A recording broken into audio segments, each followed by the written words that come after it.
बिना शरीर को थकाए ब्रह्मचर्य को पचाया नहीं जा सकता। जैसे दंड बैठक दौड़ भाग व्यायाम किया, फिर आप भले गृहस्थ हो, फिर दिन भर कार्य करते रहो, 30 मिनट तो पूरे शरीर को ऐसा व्यायाम में रखो पसीना पसीना हो जाए। पहले खेती जोतते थे ना किसान, एक फार वाला होता था और पूरे खेत को उसी से जोतला है, बलवान होते। 2 लीटर मठा और 8 रोटी पाए, बैल की जैसी ताकत। अगर बैल को नाक पकड़ के रोक ले तो वो वही खड़ा हो जाए। और ब्रह्मचारी के नेत्र बोलते, जैसे जंगली सिंह के नेत्र ऐसे ब्रह्मचारी के नेत्र होते। उसके नेत्र में पावर होता है, एक दबाव पक्ष होता है, और जिस पर नेत्र डाले तो एक बार झुक जाए सामने वाले के। ब्रह्मचर्य का ऐसा पावर। एक बार अपने स्वरूप में आ जाओ, भगवान के अंश हो, एक बार आ जाओ। मरना एक बार है, 100 बार नहीं, ध्यान रखो। 100 बार नहीं मरना है, एक बार मरना है, और वो निश्चित समय है, कोई बिना समय के मार नहीं सकता। बॉडी बनाने के लिए ये दवाइयों की जरूरत नहीं, ब्रह्मचर्य की जरूरत है। दंड बैठक मारो, ब्रह्मचर्य रहो, 2-4 किलोमीटर दौड़ो, पवित्र भोजन पाओ, मुर्गा मुर्गी नहीं, पवित्र भोजन पाओ। फिर आप देखो आपके शरीर में कैसा बल आता है, उत्साह आता है। बहादुर आदमी चोट लगने पर और खूंखार होता है। कायर आदमी एक बूंद खून देखेगा दैया रे भाग गए। तो ये कायरों का मार्ग थोड़ी है, सूरवीरों का मार्ग है। अगर कहीं भी हम झुकते हैं तो हम सावधान होते हैं। ये कौन सी ऐसी वृत्ति है जो मुझे रौन दिया, गिरा दिया? सूक्ष्मता से उस वृत्ति को पकड़ा और कस दिया। स्मरण शक्ति, धारणा शक्ति, उत्साह शक्ति और संकल्प शक्ति और शरीर शक्ति, ये शक्तियां उसके अंदर प्रकाशित होती है जो ब्रह्मचर्य का पोषण करता है।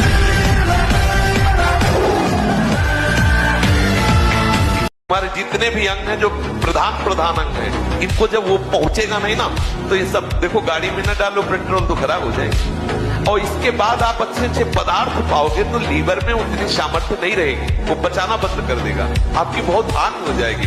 संयम से चलोगे तो आनंद नहीं करोगे। संयम एक बहुत बड़ा पावर है। सोचो कितना आनंद है उसके रोकने में, जिसके निकालने में आप आनंद समझते हो।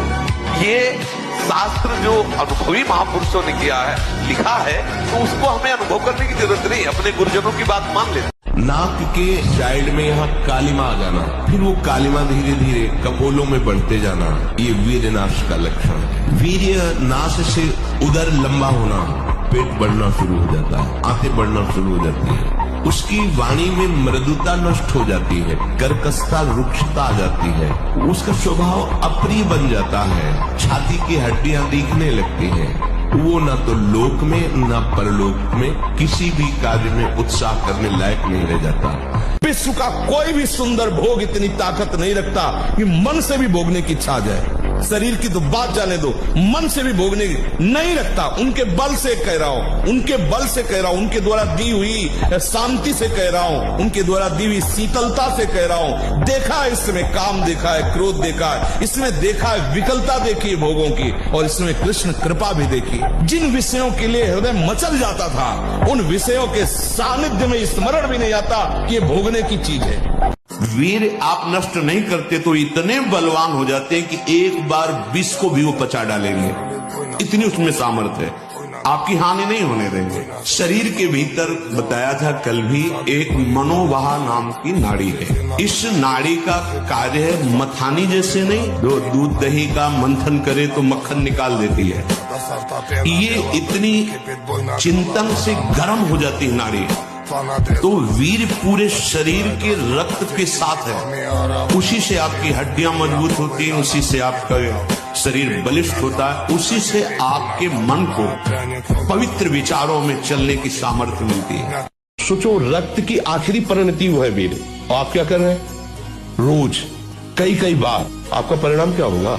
अगर रोज वो खून निकाला जाए तो आदमी की हालत क्या हो जाए? खून की आखिरी परिणति है। अन्न रस जो हमने पाया, उसकी परिणति धीरे धीरे परिवर्तित होते हुए मांस, मज्जा, रक्त, वो आखिरी सप्तम धातु है वीर। बहुत जन्म हो गए इसी चाल में मुझे मन फंसाए हुए है कि अगर ये भोग मिल जाए तो मैं शांति धारण कर लूं। भोगास शांति नहीं है, त्यागात शांति है। यम ही न व्यथ्यन्त्येते पुरुषम पुरुषर्षभ, सम दुखा सुखाधीरम स्वमृतत्वाय कल्पते। हे अर्जुन, जो धैर्यवान पुरुष इन वेगों को सह जाता है, सुख दुख में समान भाव रखने वाला परम पद का अधिकारी होता है। हम प्रियालाल के मार्ग के पथिक हैं। हमारा हृदय कामना से दूषित भी हो जाए तो ना हमें बोलना है कि हमारे अंदर कामना है, ना हमें कोई चेष्टा करनी, चुपचाप सह गए। आप शरीर पवित्र रख के देखो, 1 महीना झूठा मुंह मत रखना, शरीर पवित्र रखो और ब्रह्मचर्य रह के देखो, 1 महीने में आपको ऐसा लगेगा आप देवता। उदास नहीं होना, ऐसा भोजन छोड़ो, ऐसा संग छोड़ो और 4 बजे जगो। जगने पर तत्काल आप बासी पानी पिए, तांबे के पात्र में रखा हुआ पानी, और 2 लीटर पिए। ऐसा ना करें कि आप 1 गिलास में छोटा, कस की पीजिए। अगर उल्टी हो जाती तो और अच्छा है, आप पी के तो देखिए। वज्रासन में बैठकर जल पीजिए, फिर थोड़ा टहलिए, सोच जाइए। आप गृहस्थ हो, विरक्त हो, कोई भी हो, अगर आप शुद्ध ब्रह्मचर्य रहना चाहते, स्वप्न दोष से निपटना चाहते, तत्काल व्यायाम कीजिए, 30 मिनट कम से कम। 1 मन अन्न के बाद, 1 मन अन्न जब शरीर में जाके पच जाता है पूरा, तब 1 बार संतान उत्पत्ति के योग्य वीर बनता है।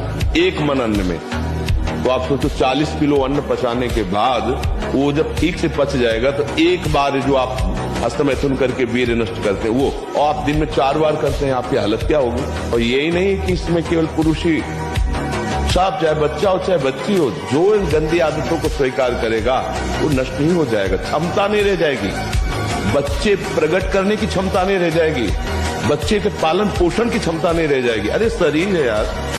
आप 1 साल ब्रह्मचर्य रहकर देखिए, नमक रोटी खाइए आप, और आपसे अगर कोई हाथ मिला ले तो उनसे बात कर। 1 साल केवल आप ब्रह्मचर्य रहिए, व्यायाम संयम से रहिए, आपसे कोई हाथ मिला ले तो बताओ, चाहे टेढ़ा को आप उठा के पटक देंगे, क्योंकि ब्रह्मचर्य का बल।